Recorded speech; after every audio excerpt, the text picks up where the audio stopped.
Hello, j'espère que vous allez bien. Alors j'avais pas prévu de filmer cette vidéo, donc je filme en deux spi. En fait, je viens de recevoir un message de Camille qui propose pour ce week-end un week-end à 1000 pages. Bon, de temps en temps, elle aime se challenger comme ça, et du coup, souvent, elle nous invite à la rejoindre. Ça se fait très généralement au dernier moment, et globalement, on rejoint toutes. On n'a pas de règles en fait. On n'a pas de règles, on n'a pas de template, on fait vraiment ça entre nous à l'arrache, mais je me suis dit que ça pouvait être bien d'essayer de filmer et de filmer mon avancée aussi pour voir combien de pages je suis capable de lire. Donc je vais vous présenter mon espèce de petite pile à lire, ce que j'ai mis de côté, en gros c'est ce que j'aimerais réussir à lire. J'ai deux défis en un, vous allez voir. Bien sûr, l'objectif premier, c'est de dégommer ma lecture en cours, qui est Curse Crown, avec mon accent absolument sublime. J'espère que vous êtes ravis. Je suis page 110, voilà. Je suis trop contente parce que mes marque-pages, c'est les artworks de Rose et de Shen. Voilà, mes personnages... surtout Shen, hein, j'avoue, s'il n'y a pas Shen dans le livre, globalement, je suis un petit peu tristoune, mais c'est mon personnage préféré de la duologie pour l'instant. Mais voilà, du coup, l'objectif, c'est de binger Curse Crown. Pourquoi je le répète? Alors, je sais que mon accent est nul, je suis pas sûre de réussir à faire un week-end à 1000, mais ça serait pas mal. Et comme j'aime les défis, je me suis donné un deuxième livre plutôt facile. J'ai choisi le tome 3 de Steam Sailor, donc voilà, vous l'aurez vu, le thème, c'est clairement... mes sagas. Clairement, il faut que je lise mes derniers tomes de saga. Donc, tome 3 de Steam Sailor, tac. 320 pages. Allez, 321 pages. Voilà, donc c'est pas un challenge énorme, je m'en rends compte, hein, il y a des lecteurs et lectrices qui font beaucoup plus que moi. Mais c'est pas mal, c'est un petit livre et un gros, on va dire ça. Ça serait bien. Franchement, si je pouvais lire ça ce week-end, ce serait super. Je vais essayer de vous prendre quelques petits plans pour filmer mon avancée et essayer de vous dire ce que j'en pense. Dans ma vidéo sur les sagas, j'avais dit que le début de Curse Crown était un soufflé pas cuit. Voilà, tout le monde se rappelle de cette merveilleuse métaphore. Là, ça va. Je suis chapitre 13 et je commence enfin à rentrer dans l'histoire. Ça commence enfin à se décanter, il se passe des choses, ou du moins, ça annonce qu'il va se passer des choses. Donc, j'ai bon espoir d'avancer plutôt vite. Bah d'ailleurs, je vais retourner lire. Voilà, des bisous.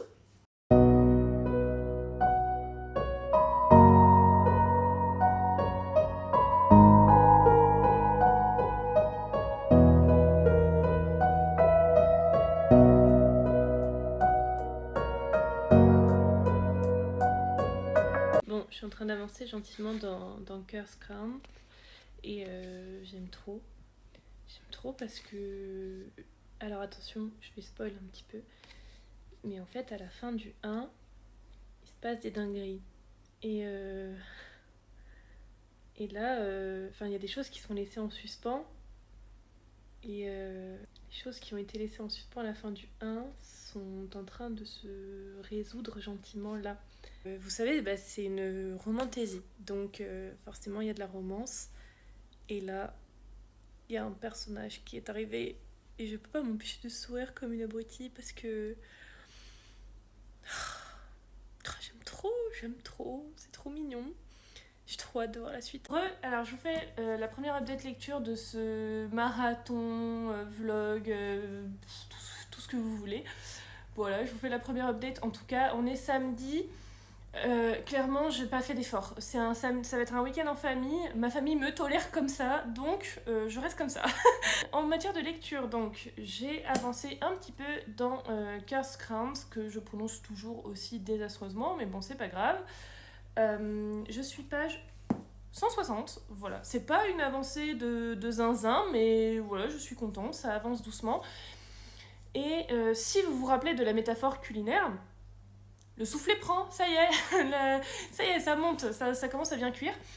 Les personnages sont beaucoup moins agaçants que ceux à quoi je m'attendais. En fait, les premiers chapitres du livre, après la fin incroyable de Twin Crowns, ils sont longs et les personnages, oh là là, je les ai entendus parler de dialogues, je me suis dit, mon Dieu, ils vont être pénibles. Ils vont tous être pénibles. En fait, il suffisait de rajouter des nouveaux personnages. Voilà, il suffisait de mettre un petit peu de nouveau monde là-dedans et ça y est, ça commence à... Hop, la tambouille se fait et ça se prend. Il n'y a pas énormément d'action. De là où j'en suis, il y a eu une scène d'action, enfin une vraie belle scène d'action et qui a permis en plus d'introduire un nouveau personnage, donc c'est cool. Et en plus, elle était vachement sympa la scène, donc ouais, non, chouette. Quand il n'y a pas d'action, il y a des événements qui annoncent d'autres choses. Donc en fait, même s'il n'y a pas d'action, on sent que l'histoire avance et on sent qu'on va quelque part. Donc c'est cool, voilà. J'avais très envie d'une romantasy young adulte et c'est exactement ce que j'ai avec ce livre-là. On sent bien plus la romance dans ce début de livre, donc j'en suis là. On sent bien plus la romance que dans le premier tome et ça me dérange pas parce que c'est ce pourquoi j'ai signé.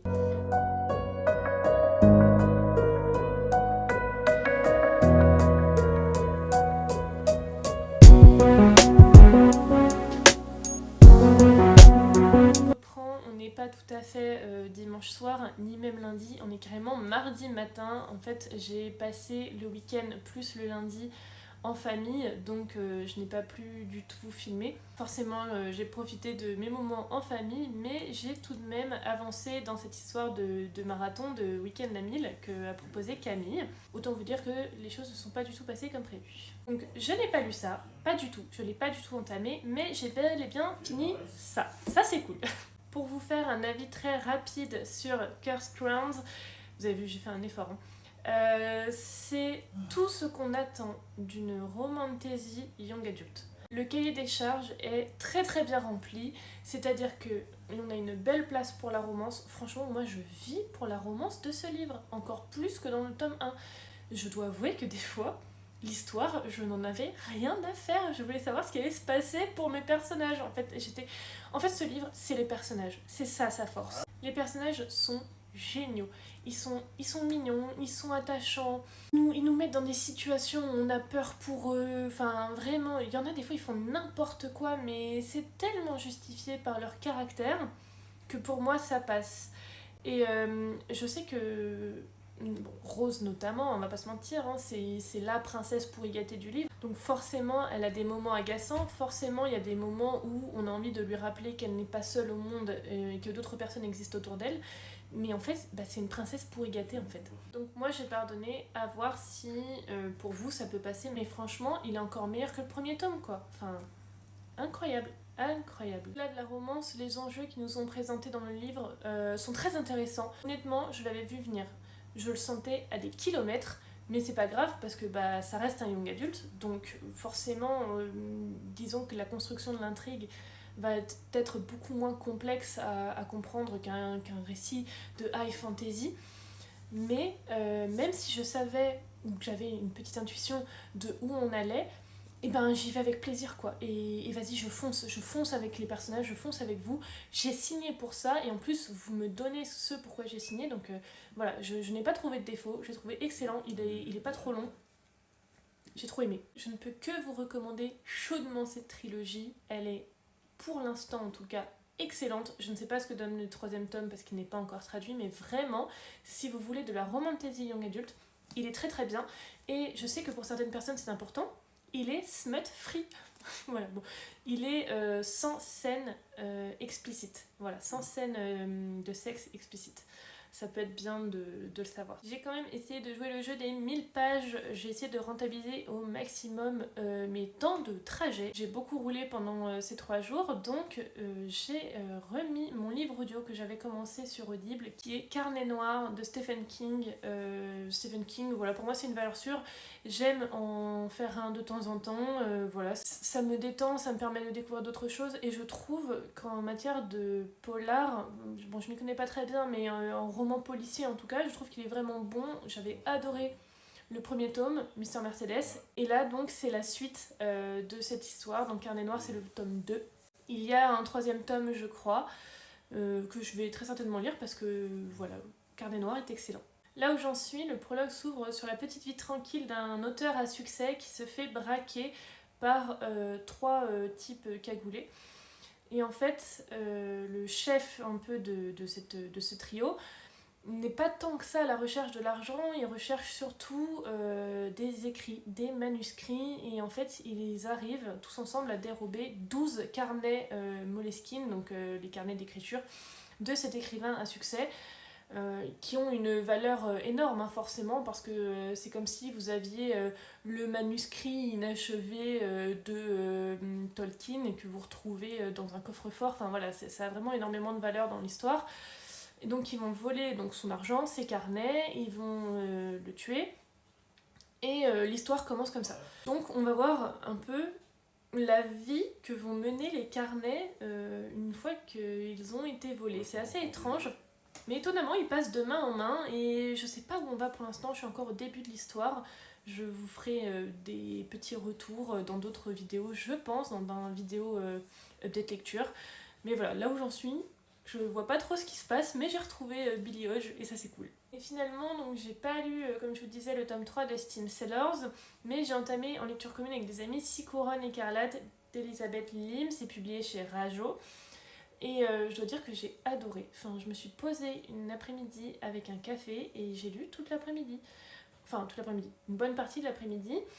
Et moi qui lis assez lentement, qui ai du mal à me concentrer en ce moment, et ben franchement j'ai adoré, c'était méga bien. J'ai tourné les chapitres. Alors pour moi, lire beaucoup, ça a été 130 pages. Voilà, donc j'en suis page 130, j'en suis à peu près à 10 chapitres. J'ai su tout de suite que ça allait me plaire.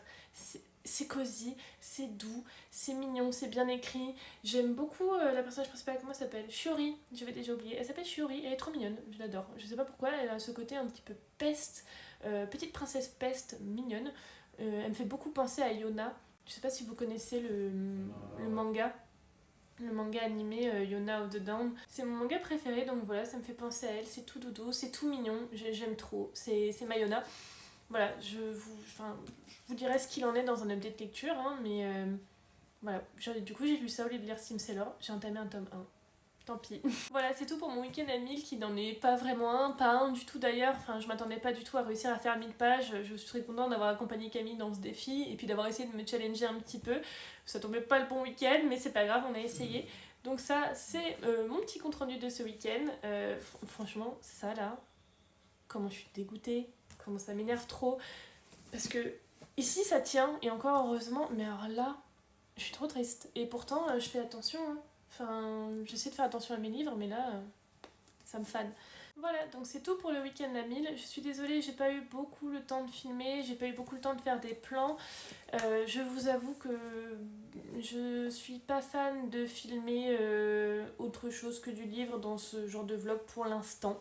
Je cuisine pas des grandes recettes, j'ai pas de beaux cerisiers en fleurs dans mon jardin pour l'instant. Donc j'ai préféré voilà, vous faire un petit update des livres et c'est tout, quitte à faire une vidéo plus courte et à vous faire un joli update lecture dimanche. Je vous fais de très gros bisous, je vous remercie de m'avoir écouté et je vous souhaite de très bonnes lectures. À bientôt. We'll get in your car and you'll lean to kiss me. We'll talk for hours and